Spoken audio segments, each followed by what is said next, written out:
आप सभी का स्वागत है। सीजी व्यापम द्वारा 8 मई 2023 को संचालय रोजगार एवं प्रशिक्षण की शासकीय औद्योगिक परिसर संस्थाओं ITI में प्रशिक्षण अधिकारियों के विभिन्न रिक्त पदों पर भर्ती हेतु परीक्षा 2023 जारी की गई है। देखिए, औद्योगिक परिसर संस्थाओं में प्रशिक्षण अधिकारियों की भर्ती परीक्षा 2023 हेतु संभावित तिथियों, परीक्षा कार्यक्रम का निर्धारण किया गया है। अभ्यर्थी व्यापम के पोर्टल में प्रोफाइल रजिस्ट्रेशन पंजीकरण, ये आवेदन के लिए नया अपडेट आया है, करने के पश्चात उसी प्रोफाइल पर लॉगिन कर निम्नानुसार आवेदन भर सकेंगे। ठीक है, प्रोफाइल रजिस्ट्रेशन पंजीकरण कैसे करना है वो नेक्स्ट वीडियो में स्टेप बाय स्टेप देखेंगे, प्रैक्टिकल से पूरा एक आवेदन भरेंगे। ठीक है, देखिए, ऑनलाइन आवेदन भरने की प्रारंभिक तिथि 8 मई 2023, अंतिम तिथि है 28 मई 2023 और त्रुटि सुधार अंतिम तिथि के बाद 29 मई से 31 मई तक है। ठीक है,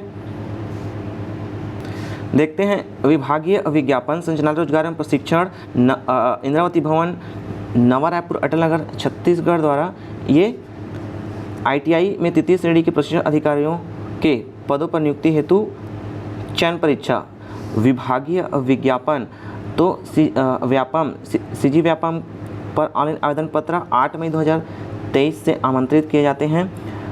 पदों का विवरण देखते हैं तो ये प्रशिक्षण अधिकारी information and communication technology system maintenance में है कुल 1 पोस्ट। ठीक है, इलेक्ट्रीशियन में है 51 और कोपा में है 86, कारपेंटर में है 2, टर्नर में है 6, ड्राइवर कम मैकेनिक में है 6। ठीक है, फिटर में है 48। उसी प्रकार देखिए, मशीनिस्ट, ग्राइंडर, मेसन और मैकेनिक ट्रैक्टर में है क्रमशः 1, 1, 2 और मैकेनिक डीजल में है 32। उसी प्रकार है वर्कशॉप कैलकुलेशन इंजीनियरिंग ड्राइंग में है 72 और वेल्डर के हैं 30। कुल पदों की संख्या है 366। आगे देखते हैं। ठीक है, ट्रेड एवं विषय में परिवर्तन बदलाव किया जा सकता है। रिक्त पदों की संख्या ट्रेड एवं विषय में बदलाव किया जा सकता है। ठीक है, ऑनलाइन आवेदन में ठीक है अवलोकन स्वयं कर लें, सुनिश्चित कर लें कि उन्हें परीक्षा में सम्मिलित होने की पात्रता है अथवा नहीं है तो आपकी अभ्यर्थिता को क्या है, समाप्त निरस्त कर दी जाएगी। छत्तीसगढ़ का मूल निवासी होना अनिवार्य है, अदर स्टेट वाले इसमें भरेंगे तो अपात्र माने जाएंगे। ठीक है, भूतपूर्व सैनिक हैं तो उनके लिए डिस्चार्ज सर्टिफिकेट प्रस्तुत करना अनिवार्य होगा। अब देखते हैं शैक्षणिक योग्यता, पद नाम information and communication technology system maintenance के लिए शैक्षणिक अर्हता एवं अनुभव देखिए। ठीक है, मान्यता प्राप्त बोर्ड से हाई स्कूल अथवा समतुल्य अथवा पुरानी पद्धति से 11वीं उत्तीर्ण। दूसरा है ना, हाई स्कूल मतलब 10th या पुरानी पद्धति से 11वीं परीक्षा उत्तीर्ण। और दूसरा अभ्यर्थी संबंधित ट्रेड में राष्ट्रीय व्यवसायिक प्रशिक्षण परिषद से राष्ट्रीय व्यवसाय प्रमाण पत्र, है ना, ये होता है NCVT या राष्ट्रीय शिक्षुता प्रशिक्षण परिषद से राष्ट्रीय शिक्षुता प्रमाण पत्र या राज्य व्यवसायिक प्रशिक्षण परिषद से राज्य व्यवसाय प्रमाण पत्र, है ना, ये होता है क्या, SCVT।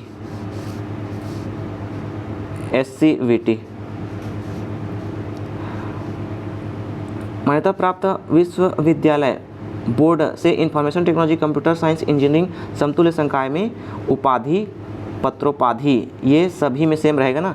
जिस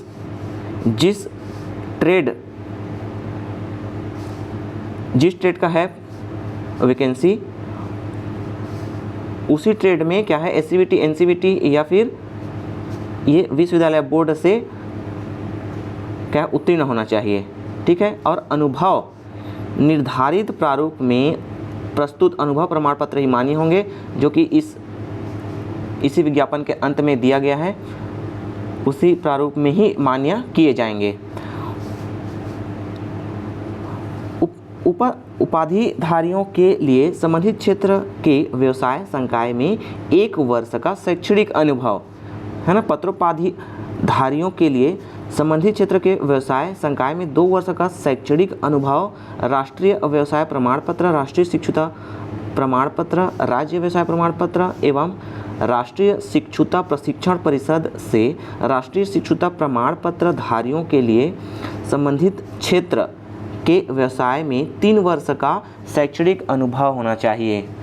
अधिमान अभ्यर्थी जो DGT के उच्च प्रशिक्षण संस्थानों से ATI, CTI, NVTI, RVTI, ITOT से उत्तीर्ण हो को चयन के दौरान अतिरिक्त 10 अंक दिया जाएगा। ठीक है, तो सभी के लिए ये सेम ही है ना। ये पहला और ये संबंधित ट्रेड में आप पास होने चाहिए, अनुभव प्रमाण पत्र और अधिमान, ये अतिरिक्त आप ये उत्तीर्ण है तो आपको अतिरिक्त 10 अंक दिए जाएंगे।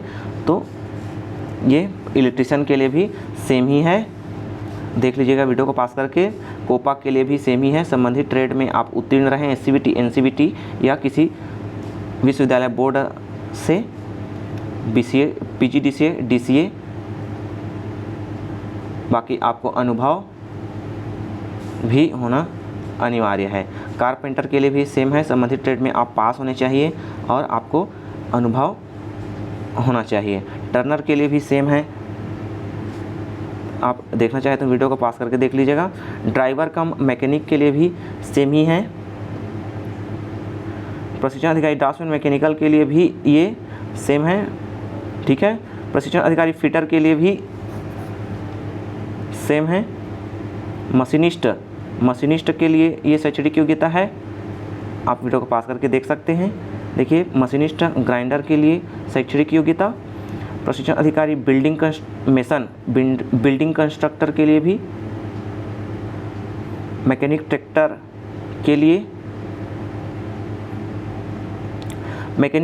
के लिए ये अतिरिक्त है। देखिए, हल्के मोटर यान एयरमिली का वैध स्थायी लाइसेंस अनिवार्य है ना। ठीक है, बाकी सब सेम है। प्रशिक्षण अधिकारी मैकेनिक डीजल के लिए भी ये LMV का वैलिड स्थायी लाइसेंस अनिवार्य होगा, है ना। बाकी सब सेम है। प्रशिक्षण मैकेनिक मोटर व्हीकल के लिए भी क्या है, लाइसेंस होना अनिवार्य है। देखते हैं प्रशिक्षण अधिकारी mechanic refrigeration and air conditioner, इसके लिए सेम है, जो कि कोपा में है और इलेक्ट्रीशियन में है, फिटर में है। देखिए, वर्कशॉप कैलकुलेशन इंजीनियरिंग ड्राइंग के लिए भी सेम है। प्रशिक्षण अधिकारी वायरमैन के लिए भी ये सेम है, आप वीडियो को पास करके देख सकते हैं।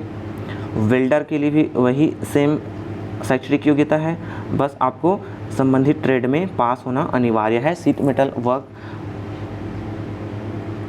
सेक्रेटरियल प्रैक्टिस अंग्रेजी,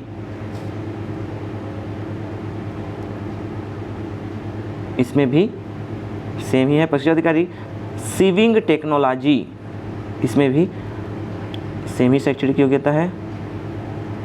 प्रशिक्षण अधिकारी हॉस्पिटल हाउसकीपिंग में भी सेम ही है, देख लीजिएगा वीडियो को पास करके। एम्प्लॉयबिलिटी स्किल, मान्यता प्राप्त विश्वविद्यालय से व्यवसाय प्रबंधन BBA में स्नातक होना चाहिए। ठीक है, ये एम्प्लॉयबिलिटी स्किल मान्यता प्राप्त विश्वविद्यालय से व्यवसाय प्रबंधन BBA में स्नातक होना चाहिए। ठीक है, और सेवा श्रेणी ये तृतीय श्रेणी का रहेगा और 7th पे का लेवल वेतन मैट्रिक्स लेवल 8 मिलेगा, जो कि होता है 35,400 से 1,12,400। ठीक है, और ये होता है 2800 ग्रेड पे, 6th पे का। परिवीक्षा अवधि देखिए, परिवीक्षा अवधि ये 8th पे शायद 4200 ग्रेड पे होता है, 6th पे का, इसको चेक कर लेंगे। परिवीक्षा अवधि 3 साल का हो गया है ना। प्रथम वर्ष वेतनमान की न्यूनतम का 70%, द्वितीय % 80% और तृतीय % 90%। यदि आप परीक्षा कंप्लीट कर लेते हैं तो आपको चौथे वर्ष में पूरे 100% ये सैलरी मिलेगी। देखिए, अभ्यर्थी के पास उपरोक्त आवश्यक शैक्षणिक तकनीकी अर्हताएं, अवांछित अनुभव एवं अन्य अर्हता तथा आवश्यक प्रमाण पत्र ऑनलाइन आवेदन करने हेतु निर्धारित अंतिम तिथि तक धारित करना अनिवार्य है। ऑनलाइन आवेदन करने की अंतिम तिथि के बाद की तिथि को जारी की गई शैक्षणिक अर्हताओं, वांछित अनुभव एवं अन्य अर्हता के प्रमाण पत्र मान्य नहीं होंगे। तो आवेदन अंतिम तिथि के बाद की तिथि को जारी की गई शैक्षणिक अर्हताओं को क्या है, मान्य नहीं होंगे। तो आप उससे पहले ही रेडी रखिएगा सारे डॉक्यूमेंट्स, अनुभव प्रमाण पत्र वगैरह, जाति निवास आदि सभी चीज़ें, है ना, और रोजगार पंजीयन वगैरह जीवित होने चाहिए। ऑनलाइन आवेदन के साथ आवेदक को व्यापम के पोर्टल में वांछित समस्त प्रमाण पत्रों की स्वयं सत्यापित प्रतिलिपि अपलोड करना अनिवार्य होगा। प्रमाण पत्रों के सत्यापन के समय प्रमाण पत्रों की मूल प्रति एवं ऑनलाइन आवेदन की हार्ड कॉपी के साथ उपस्थित होना अनिवार्य होगा। प्रमाण पत्र के सत्यापन की अनुपस्थिति रहने वाले न्यूनतम अर्हता पूर्ण नहीं करने वाले अभ्यर्थियों का चयन पात्र नहीं होंगे। चयन प्रक्रिया किसी भी समय अथवा चयन सूची जारी होने के बाद यदि नियुक्ति पदाधिकारी के संज्ञान में यह तथ्य आता है कि अभ्यर्थी ने असत्य जानकारी दी है तो क्या है, उसकी नियुक्ति पदाधिकारी द्वारा समाप्त कर दी जाएगी। पदों हेतु आरक्षण, ठीक है, SC ST OBC के लिए आरक्षण मान्य होगा और दिव्यांगजनों के लिए, महिलाओं के लिए, भूतपूर्व सैनिकों के लिए भी आरक्षण मान्य है। निर्धारित आयु सीमा 1 जनवरी 2023 को 18 वर्ष से कम तथा 40 वर्ष से अधिक ना हो। और देखिए, समय समय पर छूट की पात्रता होगी, आप ये देख लीजिएगा।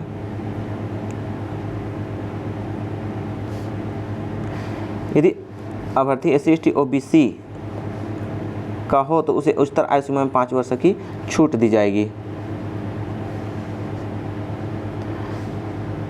ये आयु के संबंध में आप वीडियो को पास करके देख सकते हैं। भूतपूर्व सैनिक हो तो आयु में उनके पहले ही की गई समस्त प्रतिरक्षा सेवा की अवधि कम करने की अनुमति दी जाएगी, परंतु परिणाम स्वरूप जो आयु निकले वह उच्चतर आयु सीमा से 3 वर्ष से अधिक ना हो।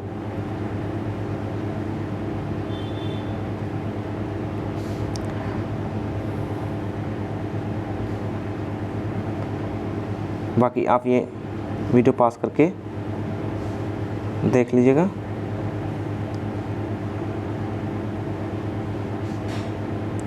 देखिए, सभी छूटों को मिलाकर अधिकतम आयु सीमा 45 वर्ष से अधिक नहीं होगी, सभी छूटों को मिलाकर, ठीक है। और आरक्षण का लाभ SC ST OBC, दिव्यांगजन, महिला, विधवा, भूतपूर्व सैनिक सभी को क्या है, स्थायी निवासियों को ही प्राप्त होगा और गणना 1 जनवरी 2023 की तिथि को की जाएगी। अभ्यर्थी ऑनलाइन भरने से पहले विज्ञापन में दर्शित आवश्यक शैक्षणिक अर्हताओं, वांछित अनुभव, आयु के अनुरूप अपनी अर्हता की जांच कर स्वयं सुनिश्चित कर लें। अर्हता की समस्त शर्तों को पूरा करने की स्थिति से पूर्णतः संतुष्ट होने पर ही वे आवेदन पत्र भरें, ठीक है। अन्यथा क्या है, बिना कोई सूचना दिए उसकी अभ्यर्थता समाप्त कर दी जाएगी, आवेदन पत्र को निरस्त कर दिया जाएगा, ठीक है। समस्त आवेदन करने की अंतिम तिथि तक आवेदित पद के लिए आवश्यक शैक्षणिक तकनीकी अर्हताओं का प्रमाण पत्र, स्नातकोत्तर उपाधि पत्र, उपाधि वांछित प्रमाण पत्र, छत्तीसगढ़ का मूल निवासी प्रमाण पत्र, दिव्यांगजन प्रमाण पत्र, भूतपूर्व सैनिक का प्रमाण पत्र, जाति प्रमाण पत्र, वांछित स्थायी ड्राइविंग लाइसेंस तथा आयु संबंधी प्रमाण पत्र, सामान्यतः हाई स्कूल मैट्रिकुलेशन सर्टिफिकेट का प्रमाण पत्र, अन्य प्रमाण पत्र मान्य होंगे एवं अन्य आवश्यक प्रमाण पत्र धारित करना अनिवार्य है, ठीक है। विज्ञापित पद के लिए आवश्यक शैक्षणिक तकनीकी अर्हता से संबंधित समस्त सेमेस्टर वर्ष की अंकसूची अभ्यर्थी के पास होने अनिवार्य है। अनुभव प्रमाण पत्र संलग्न निर्धारित प्रारूप में ही प्रस्तुत करना होगा, अन्यथा उन्हें मान्य नहीं किया जाएगा। निःशुल्क अथवा मानसेवी अध्यापन का अनुभव मान्य नहीं होगा, ठीक है। तो इस विज्ञापन में जो संलग्न अनुभव प्रमाण पत्र है उसी में ही आपको बनाकर तैयार रखना है अंतिम तिथि के पहले के डेट में। जाति प्रमाण पत्र, आपका स्थायी जाति प्रमाण पत्र रहेगा तभी आपको क्या है, आरक्षण का लाभ मिल पाएगा। नियोक्ता का अनापत्ति प्रमाण पत्र, यदि आप किसी क्या है शासकीय विभाग निगम मंडल कार्य में कार्यरत हैं तो अनापत्ति प्रमाण पत्र, ठीक है, उन्हें अपने नियुक्ति प्राधिकारी कार्यालय को अनापत्ति प्रमाण पत्र दस्तावेज सत्यापन के समय प्रस्तुत करना होगा। ठीक है, जब आप यदि आप शासकीय विभाग निगम मंडल में गवर्नमेंट में हैं या सेमी गवर्नमेंट में हैं तो आप आवेदन दे दीजिएगा अनापत्ति प्रमाण पत्र के लिए, तो वो बाद में मिलेगा। तो क्या है, दस्तावेज सत्यापन के समय उसका ओरिजिनल आपको दिखाना पड़ेगा। ठीक है, तुरंत तो मिलता है नहीं। अनापत्ति प्रमाण पत्र प्रस्तुत करने में असफल रहते हैं तो उनका परीक्षा तो लिया जाएगा, परंतु परीक्षा पश्चात चयन की स्थिति में उन्हें संबंधित संस्था द्वारा भार मुक्त न किए जाने आदि के फलस्वरूप उनकी नियुक्ति निरस्त किए जाने की स्थिति में बनता है तो भाषण संबंधी विभाग की कोई जिम्मेदारी नहीं होगी तथा इस संबंध में अभ्यर्थी को कोई आवेदन स्वीकार नहीं किया जाएगा। अनापत्ति प्रमाण पत्र के बिना आप आवेदन ना करिएगा। अनर्हता, कौन कौन डिसक्वालीफाई हो जाएंगे वो देखिए, है ना। जिनकी एक से अधिक पत्नियां जीवित हों और कोई भी महिला अभ्यर्थी जिसने ऐसे पुरुष से विवाह किया हो जिसकी पहले से ही एक पत्नी जीवित हो, किसी सेवा या पद में नियुक्ति के लिए पात्र नहीं होगा। ठीक है, तो ये अपात्रता की शर्तें हैं। देखिए, जो मानसिक रूप से शारीरिक रूप से दोष है तो वे क्या है, पात्र नहीं होंगे। बाकी आप ये देख लीजिएगा। चयन प्रक्रिया देखिए,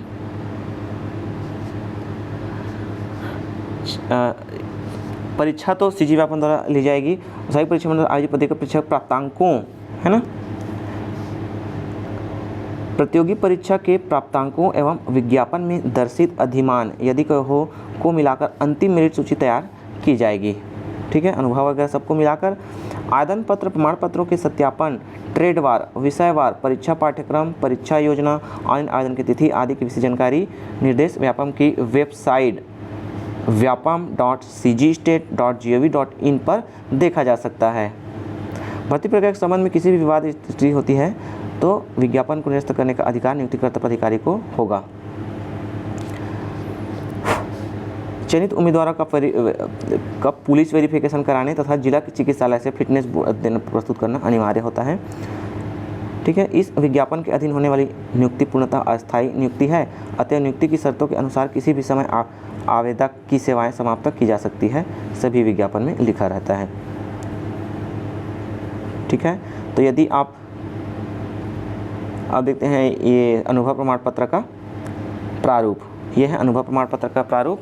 यहाँ पर जारी करने वाली संस्था का नाम रहेगा, है ना, कार्यालय जो भी है आपके कार्यालय का नाम, ईमेल पता, दूरभाष क्रमांक, इसी फॉर्मेट में टाइप करा के आप ये भर के साइन करा के अपने पास रखना है। ठीक है, इसके आवेदन का सैंपल फॉर्म भी हम देखेंगे। देखिए, प्रोफाइल रजिस्ट्रेशन फॉर्म ऐसा है। ठीक है, पहले आप ये भरेंगे, पहले ये मोबाइल नंबर डालना है, फर्स्ट नेम, मिडिल नेम और लास्ट नेम, है ना, जो 10th में जैसा दिया है आपका नाम वैसे ही भरना है। ठीक है, फिर पासवर्ड बनाना है आपको। पासवर्ड आपका नाम हो सकता है, उसके बाद कोई भी एक स्पेशल कैरेक्टर @#123 या जो भी अपने हिसाब से बना सकते हैं। ठीक है, लेकिन एक कैपिटल लेटर रहेगा और कैपिटल, फिर स्मॉल, फिर स्पेशल केस, फिर कोई भी डिजिट, ये ऐसे आपको पासवर्ड बनाना है। उसके बाद बेसिक इन्फॉर्मेशन भरना है ना, उम्मीदवार का नाम, रिश्तेदार का प्रकार, रिश्तेदार का नाम, mother's name, gender, date of birth, Chhattisgarh का निवासी, परिवार की वार्षिक आय, फिर ये फ़ोटो, सिग्नेचर अपलोड करना है। उसके बाद ये बेसिक जानकारी भरनी है। पता भरना है आपको। ठीक है, सेम रहेगा, तो यहाँ पर टिक करेंगे तो यहाँ पर अपने आप भरा जाता है। ठीक है, सेम रहेगा तो उसके बाद घोषणा सबमिट करेंगे, आपको रजिस्ट्रेशन नंबर मिलेगा, उसी पर लॉगिन करके आप, ये है प्रोफाइल रजिस्ट्रेशन करने के बाद आप ऐसा फॉर्म भरेंगे, application form for ITI training officer 2023, जिस नाम से आप किए रहेंगे वहाँ पर आपका ये नाम दिखा देगा। उसके बाद ये फॉर्म आपको भरना है। एग्ज़ाम अप्लाइड फॉर, जिस पोस्ट के लिए है आपको ऐसा टिक करते जाना रहेगा, जिस पोस्ट के लिए रहेगा, है ना, ये टिक करेंगे आप। ट्रेनिंग ऑफिस का कैलकुलेशन, सीट मैकेनिक, है ना, कारपेंटर, ड्राइविंग का मैकेनिक, फिटर, ये सब लिखा हुआ है। तो जिस पोस्ट के लिए करेंगे उसके लिए आपको टिक करना रहेगा। एग्ज़ाम प्री रिक्विजिट, बाकी आपको 10th की इसमें परसेंटेज भरना है, 12th की परसेंटेज भरना है, ITI आप का ट्रेड भरना है, NCVT था कि SCVT था, नेशनल अप्रेंटिसशिप सर्टिफिकेट आपके पास है कि नहीं वो भरना है, ठीक है। डिप्लोमा ब्रांच किस ब्रांच किस ट्रेड के लिए आप भरना चाह रहे हैं वो, है ना, MTech वगैरह है या मैकेनिकल इंजीनियरिंग है, वो सब आपको भरना होगा, ठीक है। अदर कोर्स में क्या है आपके पास वो भरना है, ठीक है। BCA है, MBA है कि PGDCA है, क्राफ्ट्समैन इंस्ट्रक्टर ट्रेनिंग सर्टिफिकेट है कि नहीं, यस या नो करना है, आपको टिक करना है बस। संबंधित क्षेत्र के व्यवसाय संकाय शैक्षणिक अनुभव है या नहीं, है ना, यदि अनुभव है तो अनुभव का वर्ष कितने वर्ष का है वो लिखना रहेगा, ठीक है। मूलभूत जानकारी, उम्मीदवार का नाम, ये मूलभूत जानकारी अपने आप आ जाएगा, जो कि आप प्रोफाइल उससे भरे रहेंगे तो ये भरे अपने आप आ जाएगा। अपलोड, अन्य जानकारी ये आपको भरना रहेगा, ठीक है। यदि ईमेल आईडी आपका नहीं है तो बना लीजिएगा, मोबाइल नंबर, एड्रेस वगैरह सब अपने आप आ जाएगा। उसके बाद है घोषणा, मैं सहमत हूँ। फिर ये कैप्चा डाल के आप क्या करेंगे, सबमिट करेंगे तो आपको क्या है, पेमेंट गेटवे खुलेगा। लगभग 50 रुपये का आपको शुल्क लगेगा ऑनलाइन, जिसको जमा करना रहेगा, ठीक है। ये होता है वेब सर्वर का मेंटेनेंस चार्ज होता है लगभग 45 से 50 रुपये कुछ लगता है इसमें फ़ीस। तो अगर यदि आपके पास योग्यता है तो अवश्य आवेदन भरें, ठीक है। अगले वीडियो में हम इसके profile registration step by step देखेंगे, एक आवेदन भर के पूरा ही, ठीक है। रियल चैनल पहली बार आए हैं तो सब्सक्राइब अवश्य कर लें। ऐसी जानकारियों के लिए वीडियो को अंत देखने के लिए धन्यवाद।